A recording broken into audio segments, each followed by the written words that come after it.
Hello everyone, I am Shashikant Agarwal, Faculty of Science in SRN International School, and I welcome you all to the official YouTube channel of SRN International School. Today we will be studying about a very important topic, that is atoms and molecules in class 10. Atoms and molecules, as you all know, they are the important constituents of any element. Now, the first question arises in our mind, that what is an atom?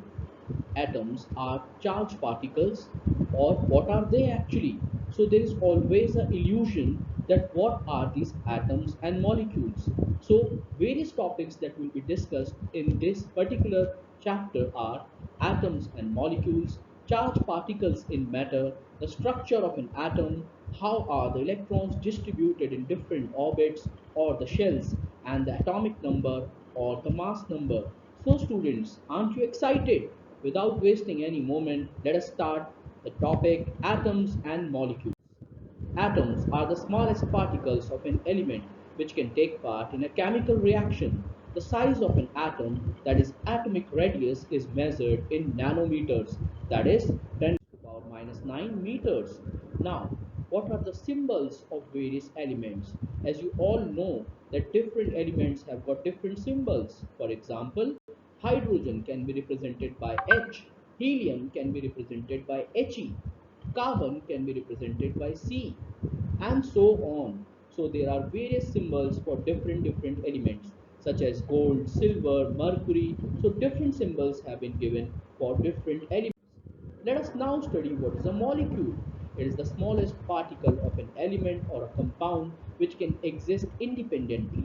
Molecules of an element constitute the same type of atoms. Molecules may be monoatomic, diatomic, or polyatomic. The molecules of a compound join together in definite proportion and constitute a different type of atom. Let us now study about what is atomicity. The number of atoms constituting a molecule is known as the atomicity. There can be monoatomic or diatomic. For example, helium is a monoatomic species, but some other diatomic species are hydrogen.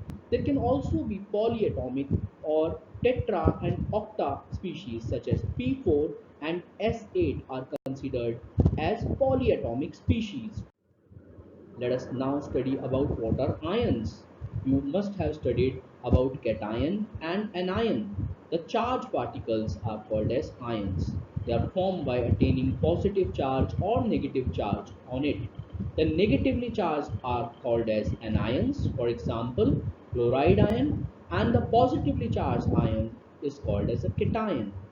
You know, children, how are cations and anions formed? The cations are formed when any element gives electron. Similarly, an anion is formed when an element receives electron. Let us now study about the structure of atom. The structure of atom consists of two parts, an atomic nucleus and an extranucleus part. The tiny atomic nucleus is the center of an atom. It constitutes positively charged particles, protons, and uncharged particles, that is neutrons. On the other hand, the extranucleus part is large region which is empty. Let us now study about how are electrons distributed in different orbits. The distribution of electrons into different orbits of an atom was suggested by Bohr and Bury. What is atomic number and mass number? There is a difference between the meanings of the chemistry terms atomic mass and mass number. One is the average weight of an element, and the other is the total number of nucleons in the atom's nucleus. What is the difference between atomic number and mass number? As you all know, students, atomic number is the number of protons. But what is mass number? The mass number is the number of protons and neutrons. Yes, these protons and neutrons are present in the center of the atom and are collectively called as the nucleus. So the mass number constitutes of the protons and the neutrons. I hope you would have liked the presentation over here regarding atoms and molecules. I would request you all to like, share, and subscribe the video. Thank you all for being a very good listener.